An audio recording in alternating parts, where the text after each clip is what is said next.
Hello and welcome. We are here live at the New Jersey School Boards Association Workshop 2023, and we're super excited. To my left is David Schoner, Associate Director of the New Jersey Motion Picture and Television Commission, and to my right, Chris, tell us who you are. Yeah, I'm Chris Corey, and I teach at Middletown High School South. Thank you for having us. Thank you. And we're super excited because we play a portion of our high school films here, and Middletown High School South is one of the schools that we have showcased, and it's so great to have you here. Let's talk about, some of the schools here do not have television and film or media studies in their schools, and that breaks a little piece of my heart off each time I think about it. Let's talk about why do you think, and especially you've seen, because your students really just shine. Thank you. What do you think is the importance of having this as a curriculum and academic area in our school system? Okay. Well, first off, I think, and we kind of talked about this before, that if you have a communications program in your school, especially film or television, it actually gives students a heads up, or a leg up rather, when they want to go into the field. They have a better chance of getting to the college that they want to get into, yes. Especially a college that is like, say, NYU, SCAD, Emerson, something like that. And then they're ahead of the game, and they have a better chance to succeed in this field. And that also translates to making more money. Well, it's interesting because Lauren and I did a session on 21st century vocation and careers as it pertains to film and TV. Mm-hmm. And this is a business in New Jersey that is exploding right now. Right. We have massive amounts of productions, and if we can actually have these young people trained to get ready to go into the field, no matter whether they go into post-secondary school or right as technicians, it's a real serious craft. Right. Yeah, and to that point, my school is about, I think we're like 15 minutes away from where Netflix is going to be. So I'm constantly telling my students, look, by the time you're of age or you get out of college, there's probably going to be jobs there for you. And someone's making it. There's a lot of parents who say, well, how are they going to make money? Well, someone's making money doing this, and you want to be on the top end of that scale if you can be. And it also, it makes you a better visual communicator if you're going to go through one of these programs. And it's not just someone who's going to be a director or an actor or something like that. You have camera people, you have accountants, makeup, accountants. There's all carpenters, those electric. There's all those careers that you may be passionate about that you are not as high profile as others are. But maybe you like horses, maybe you like animals. You could be a wrangler that deals with that on set. Period cars, art, makeup. Audio engineering. It's a very big deal. Audio is very important. And that scares me because I feel like audio is always trying to fix a problem. That's if I get thrown into audio, I get very, very nervous. Like, I hope I don't mess this up. Ride the levels. Yeah, exactly. That's fantastic. And we've witnessed a lot of schools here, K through 8th grade, they don't have anything either. And we talked about the importance of, even if you can start with a film club and using a cell phone or an iPad or something, just to get the kids' imagination going and to give them the freedom. Even iMovie you can use if that's all you have, or some other thing. And even Canva, you can make take a regular flyer and make it animated for full screen graphics for something really easy, and then the kids can see, wow, this is amazing and it's quick and fun to do. But we can't thank you enough for being here. And let's talk a little bit about the Garden State Film Festival, and what does it mean to your students to be able to showcase their work, walk the red carpet, and have the full film festival experience? They hate it. No, I'm kidding. Totally kidding. It's one of the things that they look forward to every year. So we started submitting when I was working at a different school called Warren Hills Regional High School. And I remember the first two students who got in, they were just blown away by just, oh, wait, they're going to show our work? Wait, we did this in class, and it's going to be seen outside of the classroom? That's cool. This isn't like, and no offense at core subjects, but it's rare where you get to take something that you did in school in a somewhat sterile environment and you make some beautiful art or something that is, going to be seen or build your confidence or, I feel like comedy is underrated. So if you can get a group, an auditorium of people laughing and like crying at your work, it's just beautiful. But I kind of went down a foxhole. No, that's great. Well, no, I was just going to say also that's going down this foxhole. That's one of the fantastic wormhole. things about New Jersey school boards and being here at the school showcase. Yeah. Because we are showcasing student films, student productions that kids did. And they need to be highlighted and they need to be celebrated because they did a lot of work. And it's one of the fantastic things about school boards and, the theater here. Right. And well, to that point too, I don't think districts realize how much easier it is to implement a film program than it used to be. When I was growing, I actually am probably that last generation to edit on film. So you had to have a Steenbeck, and you could only afford one, and you had to buy film, which is hundreds of dollars. Then develop it, hundreds of dollars. Renting equipment. Now, if you get, I don't know, let's just say you get 5 cameras, or you use your cell phone, like you're saying. Yeah, I mean, if you have to start small, we're just saying. That's what we talked about. Yes, about starting small. So I start mean, look start at all small. the lenses. What do you guys have? And you can also 4K. You could also edit on your phone.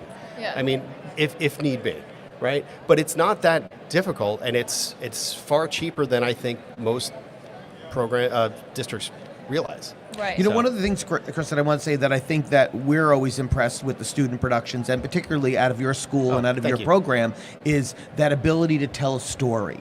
And that is also going back to, once again, school boards with the category they sponsor. Right. It's about telling a story. And it doesn't have to be a long story. It just tell us a story. Yeah. With a beginning, a middle, and an end, and it makes sense. It's not just, something that you recorded, that it flows. It's not a TikTok video. Yeah. Yes. But to that point, it's students are all different. We're all different, right? We're the same, but we're different. We learn different. So you might be into sports. You might want to do a documentary. All right. You might be that art kid with the beret, and the glasses and all that stuff, and you want to do an experimental film. So find your voice. Go out and do it, and get your work shown. It's very frustrating when I find a kid, especially in my school. My school's pretty well off. They do okay, and but when they don't want to actually create something, it's like you have all this stuff here. It's like you don't know other school kids. They would kill for this opportunity. Oh, and that's what we were explaining to the students. So I went to Old Bridge High School.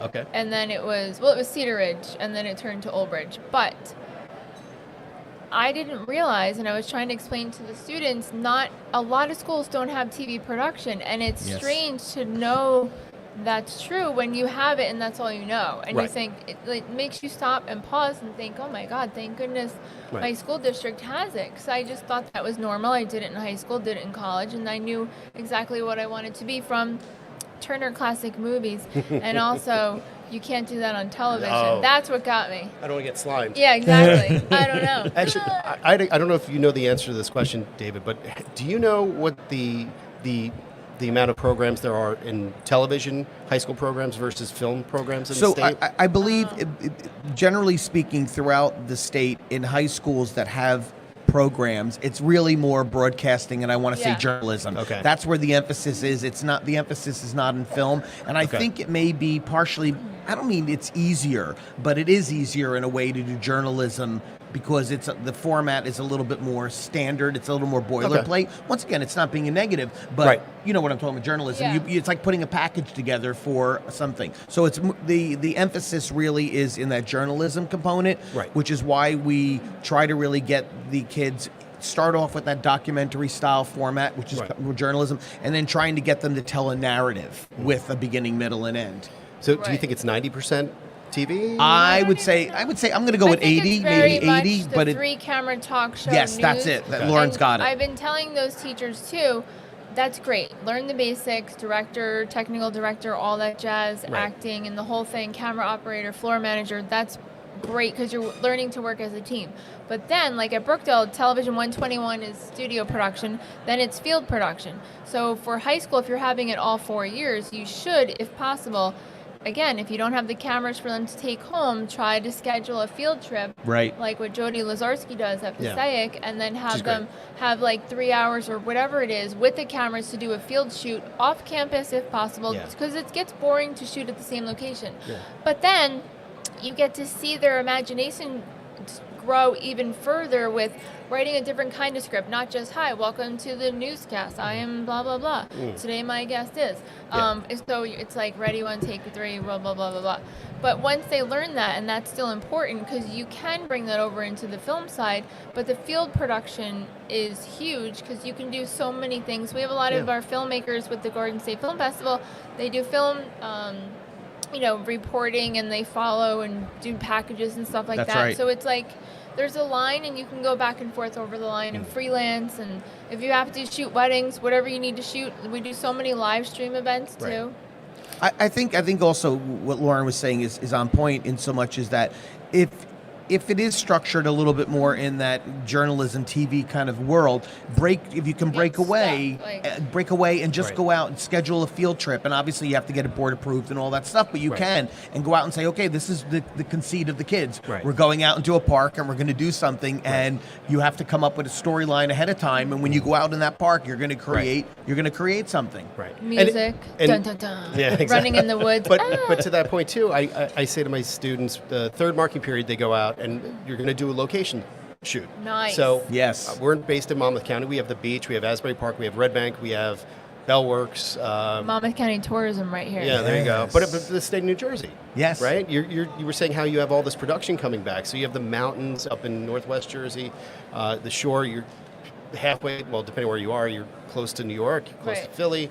I mean, there's so many great, interesting locations. I think about how like David Lynch loves walking through old abandoned industrial spots and just like, this is so cool. Like, I could see this way or that way. And I tell my kids, it's production value.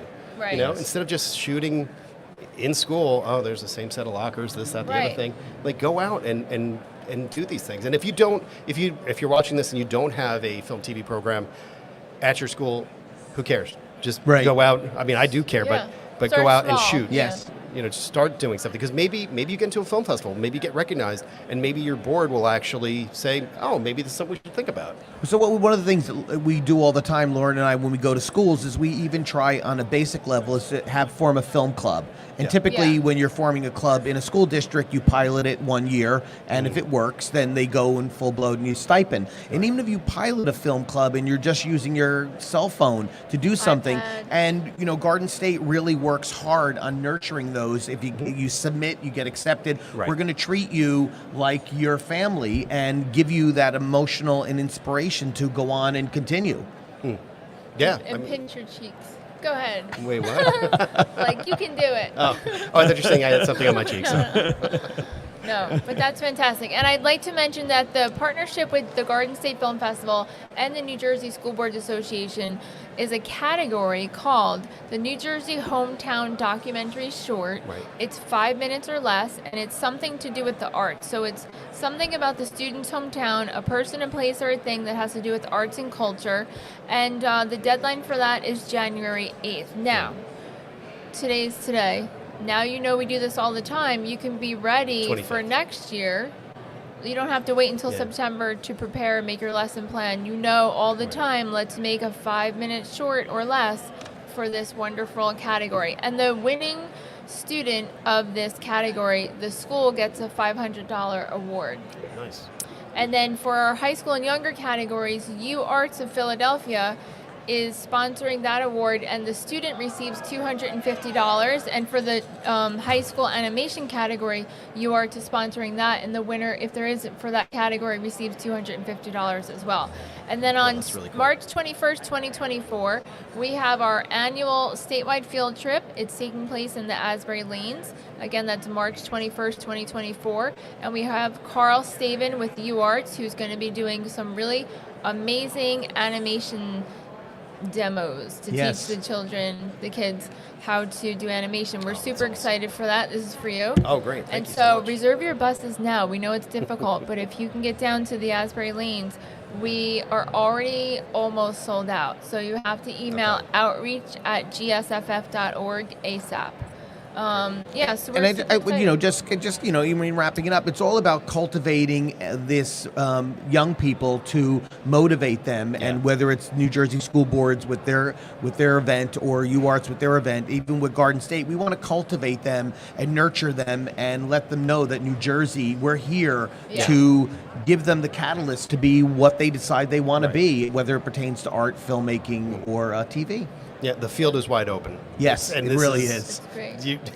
Students should be jumping all over this. Right. Yes. And then we're here, and the programs are here. So we're here to help you. If you have any questions, you can reach us at info@gsff.org.